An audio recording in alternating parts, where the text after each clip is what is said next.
Welcome to Mango Plays Forager, and it's been a while since I played Forager. I think I played it for a Mango Tries video, oh no, last year at some point when it came out, and they've just released a new update called Forager Nuclear Patch. If you've been following the channel, you know that at the moment I am without a CPU, which means I'm without a GPU. Excuse me. Why is my controller no longer working? Let's get started by building a furnace. Yes, let's. Could I have my controller back? Maybe I can have my controller back. Yes, so I am without a CPU, and that means I'm without a GPU because I have a very old laptop. So I was like, what games can I play and record on this machine? And that's quite limiting. One of them is Forager because it seems to be incredibly well balanced for lower end models. So I was like, let's dig into this new update, the nuclear update, which brings with it mod support. So there's now mods that you can install from the Steam community page, which I haven't done. I had a brief look, but it was nothing that really interested me. But any game that allows mods or gives a modding API, I'm a big fan of. Any game that's an indie game, I'm a huge fan of. So it kind of ticked all of the buttons for me, this particular game, for a little bit of a mini series on the channel. Let's just dig in and play. So if you didn't see my sort of Mango Tries episode of Forager, why didn't you? Go check it out. It is incredibly addictive, fun game that seems really simplistic on the surface, and it is, but has great sort of I don't know what the right word is. Great there's the button I want. Great expandability. It is which button do I use? There we go. So we can add stuff to the toolbar here. We can just use the food. So you can see up in the top right. No, that's left. Get it right, Mango. Top left, underneath the hearts, there's like a little green bar. When I eat, it goes up. That's our stamina. It's probably the more sort of difficult part of the game is managing your stamina, especially at the early points, which we're at the moment. I guess first things first is a little furnace. You know what? I'm gonna dunk the furnace there for the moment. Can't do a sewing station yet, but that will definitely be something we want to do. And then if we have a look in farming, we've got bridges, we've got fish traps. Little fish trap might be a good idea. Let's pop a couple down the bottom. Economic, we don't know any of the recipes yet. We don't know any of the recipes in magical. But we do have why you got a thingy, an exclamation mark? I don't know. But we do have a skill to spend. So yeah, knowing which skill points to choose is probably one of the harder bit. Instantly gain 40 coins. Forges create 4 extra coins every time. Gain 25% more with magic. Cotton spawns more often. Allows wheat and beets. Do you know what? Economy early on, those 40 coins will be kind of important. And it unlocks storage, which will be important for us. I should buy land and expand. Yes, we should. So we could buy this land for 30.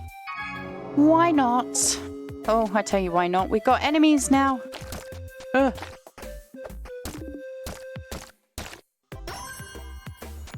So little fairies that if we go up to them and hit A or E, I think if you're playing with just the keyboard, they will give us XP and sweet child. Let my fairies rest your weary body. I need to ask you for a very small donation. I will reward you with the power of my fairies.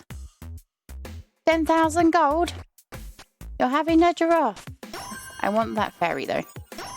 Ba-da-bum.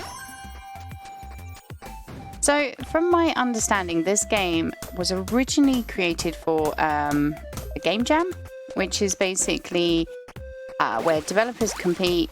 They are given a strict guideline, so it might be a horror game jam. It might be, you know, that it has to be completed in a single weekend. It has to be done in certain game engines, all sorts of different sort of criteria, and it's a competition. And Forager was so beloved by not only the people who were sort of judging the game jam, but by developers, and then just it ended up getting into the wider community that it was kickstarted or funded or requested so heavily that it was created. And I believe a single developer in total. So that's how we have this sort of adorable, addictive game, which apparently is coming with multiplayer in the future, which I'll be excited to see. Oh, we've caught some fishies. Or not. Seaweed. Everything has uses. You may not think it does right now, but it will do in the future. And as always, I've kind of missed my skill up. Right. So we could go for storage or trade or industry. What's this do? Gaining XP when building structures would be kind of cool. Let's grab that one next. There we go. Right, so one of the things I haven't done yet is started crafting all of the bits. Wow, okay. I really want to create coal first. Here we go, max. I like that. We can now do infinite smeltings. So we could create a forge for each one and just do infinite. That would be pretty nifty. So the beginning part of this game is a little bit sort of slow, and I think that can put people off, but it does very quickly ramp up the sort of progression. And it starts becoming, you start becoming this overpowered god, and it's so much fun. So we'll be hopefully starting to see some of that today, because I will be looking to upgrade some of our tools. Let's build the sewing station. Strangely, something I typically forget about is actually quite important. Ooh, level 4. That XP whilst building definitely paid off already. Okay, let's deal with this slime first, because they can be quite deadly to us right now. Okay, excuse me. So let's see. So, in particular, small backpacks will be kind of good. So we need lots of thread and flowers. I need lots of thread and gold ingots for increasing our wallet. So the backpack will increase how much we can store in here. So the amount of items, not the quantity of each item, just each different item. So at the moment we can hold 16 different items. When we get an increased backpack, we might be able to hold 20, for example. And it's kind of unlimited, the amount of actual items. Like I could have 1 million logs in that one slot, from what I understand so far. Alright, let's spend our points.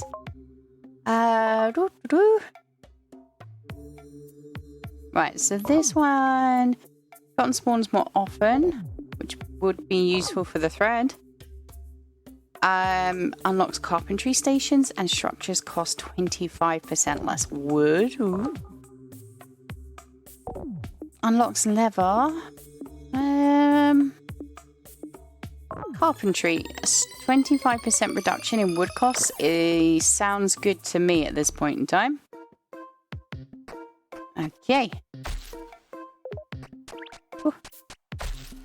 Every time I see a cotton, I'm just off there. Cotton and berries at the moment. Ooh. Don't get landed on by the jellies. Right, okay, so let's see if I can craft me forge. I can. It's going there.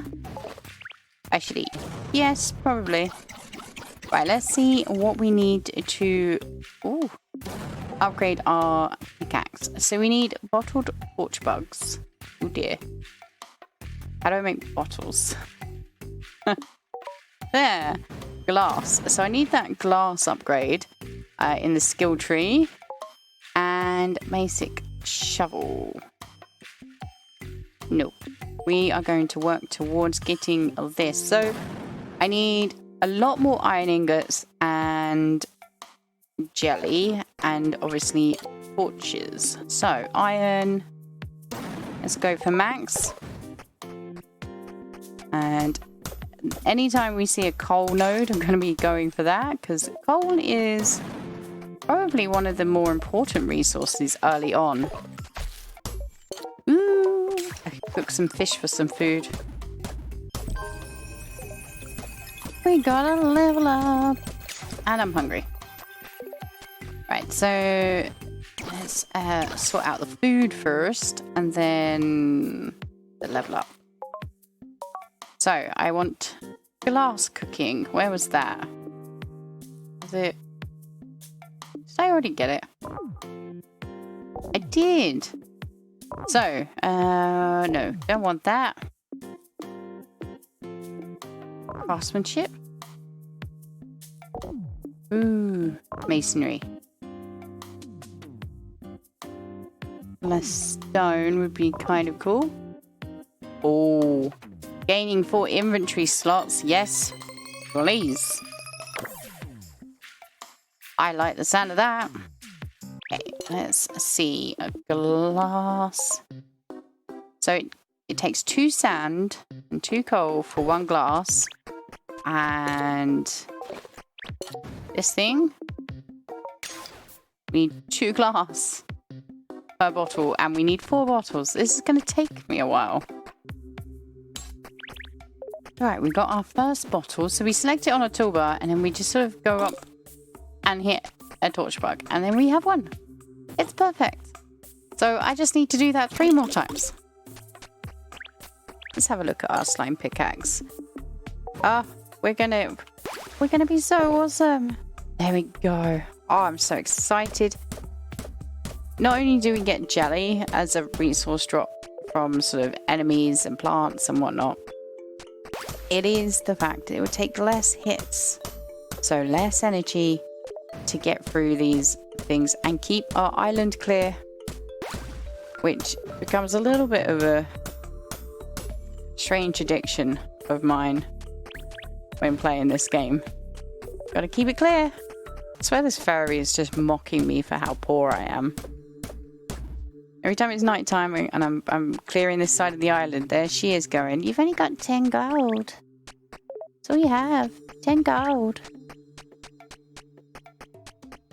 She won't even talk to me anymore because I'm too poor.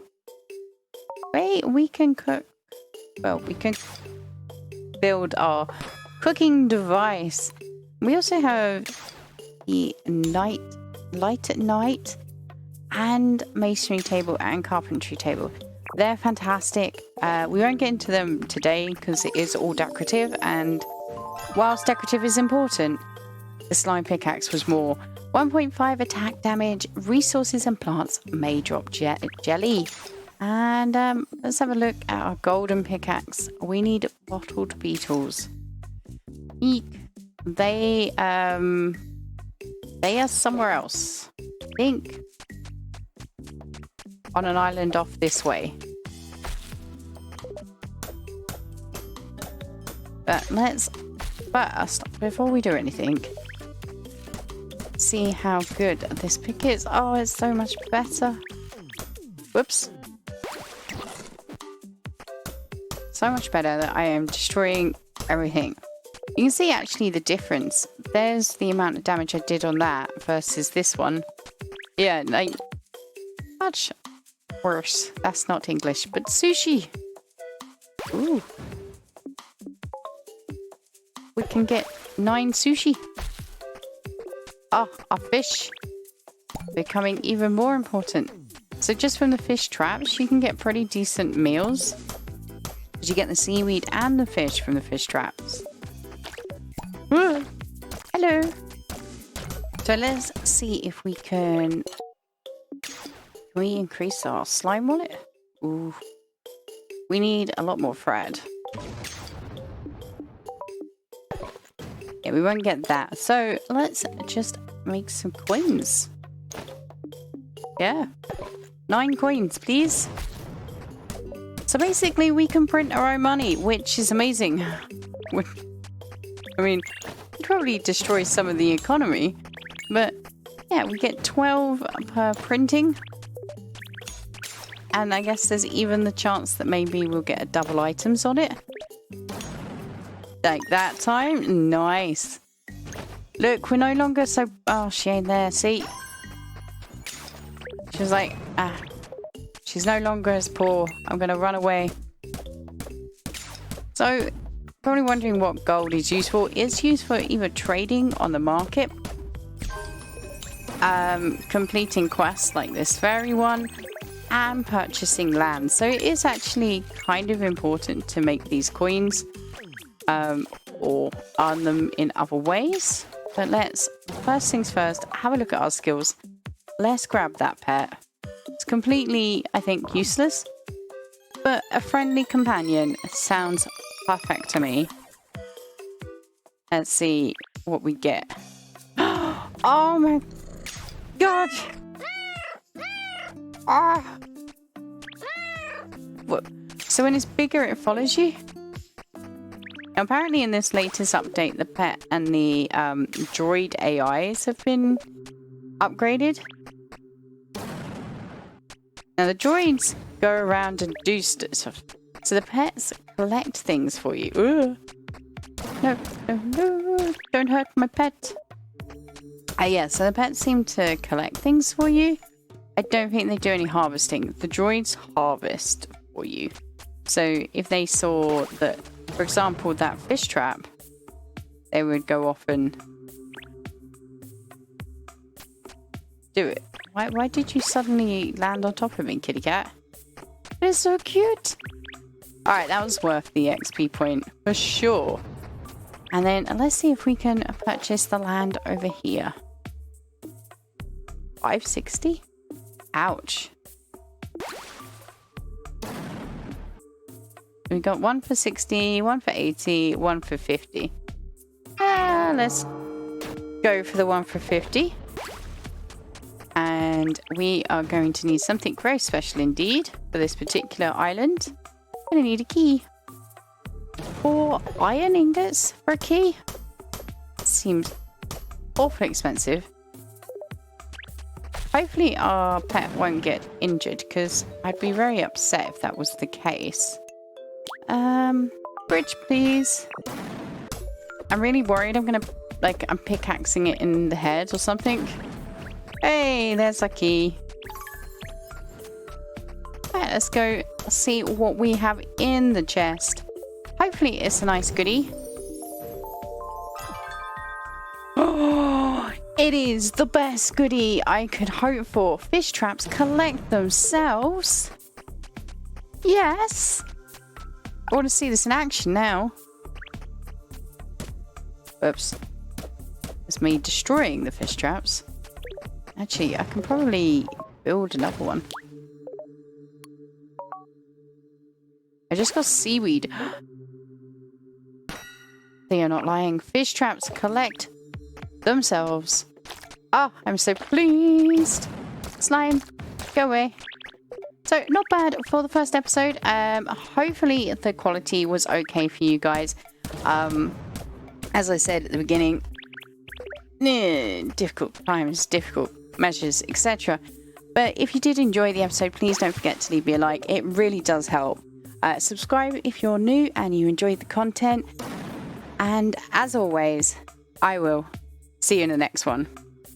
Bye for now.